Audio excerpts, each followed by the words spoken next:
नमस्कार साथियों, मैं मनोज सुराजी स्वागत करता हूं आपका मिनी संसद के मंच पे जंतर मंतर। अभी जंतर मंतर पे है मैं, और आज जो जंतर मंतर पे समुदाय खड़ा हुआ है इसको प्रबुद्ध समुदाय बोलते हैं। बहुत ही जागरूक और देश में भागीदारी इनकी बड़े पैमाने पे अच्छी पकड़ है समाज की। लेकिन आज ऐसे समाज को भी देश में बहुत सारे तरीके से प्रताड़ित किया जा रहा है, उस विषय में बात करेंगे। हम बात करेंगे जेएनयू की। जेएनयू के अंदर लगातार ऐसे नारे लिखे गए, जाति सूचक शब्दों का इस्तेमाल किया गया, जिसमें ब्राह्मण भारत छोड़ो, बनिया भारत छोड़ो जैसे शब्दों की इस्तेमाल किया गया।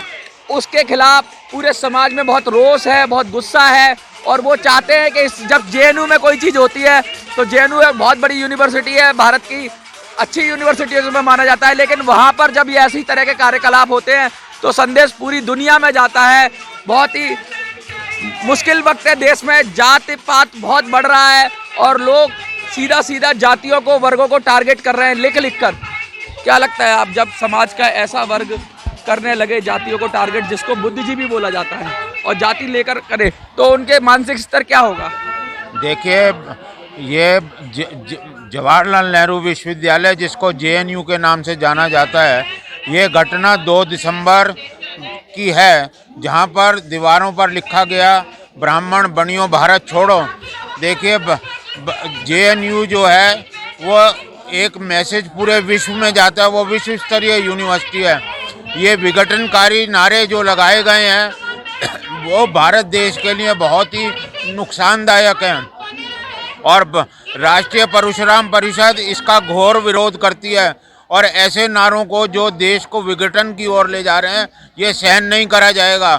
मैं राष्ट्रीय परशुराम परिषद का मुख्य सचिव होने के नाते भारत सरकार से ये आग्रह करता हूं कि इस तरह के कार्यक्रमों को ऊपर बैन लगाया जाए, और जो लोग वहां पर इस तरीके के कार्य में संलग्न हैं उनको वहां से निकाला जाए और उनको उचित से उचित दंड दिया जाए। ऐसी मेरी मांग भारत सरकार से है।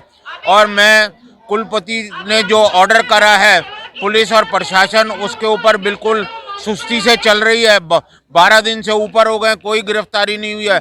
मेरी मांग ये है भारत सरकार से कि जो जिन्होंने ये अपराध किया उनको जल्द से जल्द उनके खिलाफ दंडात्मक कार्यवाही हो और उनको गिरफ्तार किया जाए, ताकि समाज में ऐसा मैसेज जाए कि जो है ब्राह्मणों के खिलाफ और बनियों के खिलाफ इस तरीके का कोई दुष्प्रचार ना हो। ब्राह्मणों ने युगों युगांतर से इस देश को संभाल के रखा है। इस देश की संस्कृति की वजह से आज ये देश इतना स्थिर है और विश्व गुरु बनने के कगार पे है। कोई भी देश बिना संस्कृति के नहीं चलता। अगर इस तरीके के अलगाववाद मैसेज दिए गए, उसका हम भरसक निंदा करते हैं। लगातार ये बात उठ रही है, जेएनयू के अंदर लगातार सुर्खियों में बना रहता है। कुछ ऐसी घटनाएं होती हैं, जैसे पहले नारे लगे थे जिसे टुकड़ा टुकड़ा गैंग भी बोलते हैं कि भारत तेरे टुकड़े होंगे, इस तरह के नारे भी लगे थे। जेएनयू बार बार क्यों कटघरे में आ रहा है? जेएनयू बार बार कटघरे में इसलिए आ रहा है क्योंकि जेएनयू के अंदर जो वामपंथी लोग और कुछ लेफ्ट के लोग जो पढ़ते हैं, उनकी ये मानसिकता है कि वो इस देश के और हमारे धर्म के, समाज के विरुद्ध चलते हैं। तो आप सीधा सीधा उस विचारधारा पे आरोप लगा रहे हैं। जैसे कि कश्मीर फाइल्स एक फिल्म थी, उसमें एक डायलॉग था कि सरकारें किसी की भी हो, सिस्टम हमारा होता है। क्या सिस्टम वही है? सरकारें आती रहेंगी, जाती रहेंगी, सिस्टम के हिसाब से चलता है ये देश। सिस्टम पे लेफ्ट का कब्जा है, आप वामपंथियों का कब्जा है क्या सिस्टम पे लेफ्ट का कब्जा ना कभी था और ना कभी हम होने देंगे। ये आज धरना प्रदर्शन करके हम एक छोटा सा मैसेज जेएनयू में देना चाहते हैं कि ऐसी गतिविधियां छोड़ दे, अन्यथा इसके खिलाफ हम बड़ा। ब्राह्मणों के प्रति इतना द्वेष क्यों है जेएनयू में? ऐसा जेएनयू के अंदर जो है, अक्सर जो बुद्धिजीवी आते हैं या वहाँ से जो लोग निकलते हैं, ब्राह्मणों के खिलाफ बहुत मुखर होते हैं और ब्राह्मणवाद की बात करते हैं, मनुवाद की बात करते हैं। इस तरह के नारे अक्सर देखे जाते हैं, बड़ा कॉमन हो गया है ये, और ज़्यादातर जो बुद्धिजीवी ब्राह्मण हैं इस पर गौर भी नहीं देते। लेकिन क्या लगता है आपको, सर से पानी ऊपर हो गया है? जैसे आपने कहा कि बुद्धिजीवी ब्राह्मण गौर नहीं करते, हमारी सबसे बड़ी कमजोरी यही है कि ब्राह्मण गौर नहीं करते। लेकिन अब वो समय चला गया है जो ब्राह्मण गौर नहीं करेंगे। अब इस देश का, समाज का ब्राह्मण एकजुट होने वाला है और जेएनयू के उन गलत विचारधारा के लोगों को सबक सिखाने वाला है।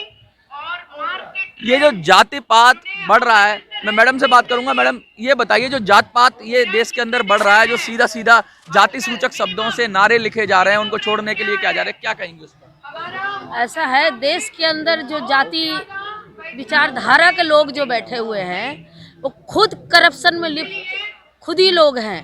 और अभी ये जेएनयू में जो बोला जा रहा है कि आप बनिया और ब्राह्मण भारत छोड़ो, अरे भारत छोड़ने के लिए आपके पास वीजा है, भारत छोड़ने के लिए तैयार है? तुम्हारा बाप का राज है क्या, जो कि जो मर्जी होगा आप वो जेएनयू में आप बोलते जाएंगे, हम लोग सुनते जाएंगे? ऐसा है, वामपंथी लोगों को मैं उसको सबक इस बार ब्राह्मण समाज और बनिया समाज उनको सिखा देगी।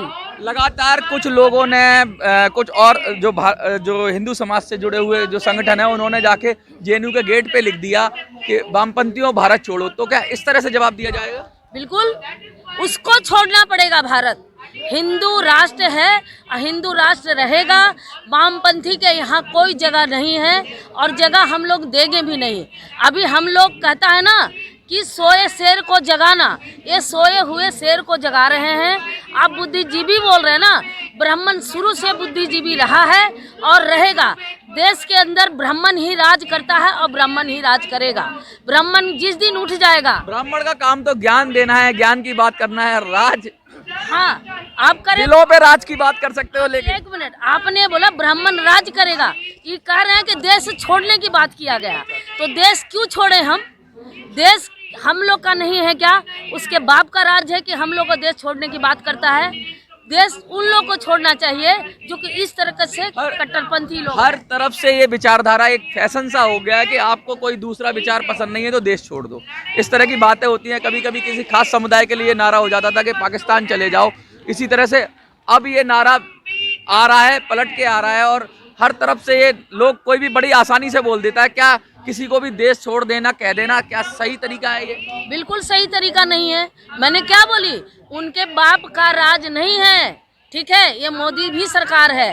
अब इन लोगों को खुद छोड़ के भागना पड़ेगा। इसलिए उन लोग को मिर्ची लग रही है अभी कि आप कैसे भी करके अभी गौन थे ना, चुपचाप बैठे हुए थे। अभी फिर उनको देखे कि गुजरात का चुनाव आ गया तो किस तरीके से हिंदुओं को भड़काएं और आपस में ये राजनीति करें। तो इसकी फूट की राजनीति यहाँ नहीं चलेगी। ये सारा क्या खेल राजनीतिक खेल है? बाकी इसका कोई लेना समाज से कोई लेना, समाज में ऐसा कोई विचार नहीं है? नहीं, बिल्कुल समाज को ये तोड़ने का काम खुद ही इन लोग कर रहे हैं। जो जेएनयू में बैठे हैं ना ये नेता बन के, उन लोग को सबसे पहले टांग तोड़ करके इसको ही बाहर भेज देना चाहिए। अच्छा, एक बहुत आरोप लगता है कि उम्र हो जाती है लोगों की जेएनयू में पढ़ते पढ़ते, 30 साल से भी ऊपर हो जाते हैं और लगातार पढ़ते रहते हैं, और फिर पढ़ने के बाद हॉस्टल पे कब्जा जमा के राजनीति चलती रहती है। वो क्या है? अरे उसको भी फ्री का इलाज नहीं कराया क्योंकि साइको सब हो गया है। अब साइको प्रॉब्लम तो आप भी समझ सकते हैं। साइकोलॉजिकल जो है उन लोग को पढ़ाई करते करते दिमागी हालत तो ठीक है नहीं, तो बुद्धिजीवी तो रह नहीं चुके। अब जो बुद्धिजीवी लोग हैं उनको उस्काने में लगे हुए हैं, भड़काने में लगे हुए हैं, तो बुद्धिजीवी लोग क्या करेंगे वो आपको खुद समझ में आ जाएगा उनको, ठीक है? तो उनको ये है कि आप शांत होकर आप बैठे रहिए, नहीं तो ब्राह्मण उठ गया ना तो आपको ईंट से ईंट बजाने के लिए भी तैयार रहेगा। लगातार ये कहा जाता है कि एक विचारधारा जहाँ से उपजती है वहाँ एपी सेंटर कहते हैं। एपी सेंटर यानी जो मुख्य स्रोत है जहाँ से वामपंथ की विचारधारा को पूरा बल मिलता है, और बहुत सारे टीचर्स हैं जो अपने सपोर्ट में, बहुत सारा लिटरेचर है। जेएनयू उसमें प्रमुख रूप से माना जाता है। जेएनयू के अंदर ज़्यादातर कब्जा दबदबा उन्हीं का रहा है। क्या दबदबा टूट रहा है या दबदबा कम हो रहा है? इस वजह से ये उसकी परिणति है या परिणाम है जो लोग ऐसा लिख रहे हैं? क्या लगता है? हाँ, अब ये ऐसा है, इन लोगों को ये देख रहे हैं कि टूट रहा है। टूटने के वजह से अब जो है कि हम लोग को समाज को टारगेट करें कि अब थोड़ा सा ये इनको राजनीति में थोड़ा सा उछाल आ जाए। तो इसलिए उछाल नहीं लाना है, ठीक है? उछाल नहीं लाना है तो मैं तो ये करूँ कि आपको हिम्मत है तो रोड पे आइए, हम लोग का सामना करिए, तब अब उसमें मजा आएगा। अरे अंदर अंदर तो बैठे बैठे चूहा भी बोल लेता है। शेर का सामना करना है तो शेर के बीच में आइए, तब पता लगेगा कि शेर का सामना क्या होता है। शेर का सामना करना है तो शेर के बीच में आइए। इस तरह की विचारधारा अब देश में आ रही है कि भाई आपको दूसरे को गाली देने से काम नहीं चलेगा, आपको खुद आगे बढ़ना होगा, अपने को स्थापित करना होगा, और समाज में सबको समान अवसर हैं। तो इस तरह का जो नारे हैं जेएनयू में जो लिखे गए कि ब्राह्मण भारत छोड़ो, बनिया भारत छोड़ो, ये कतई उचित नहीं है। ये तो साफ साफ सब लोग मान रहे हैं कि ये उचित नहीं है, और सरकार ने भी इसका संज्ञान लिया है, लेकिन ये ढीला ढाला रवैया पुलिस का, ढुलमुल रवैया, उस पर सवाल उठा रहे हैं। परशुराम स्वाभिमान सेना एक विंग है इनकी, उसके माध्यम से आज जंतर मंतर पर प्रदर्शन किया गया है। सैकड़ों की संख्या में लोग उपस्थित हैं। जंतर मंतर से मिनी संसद के लिए मैं मनोज राजी, जय हिंद, जय भारत।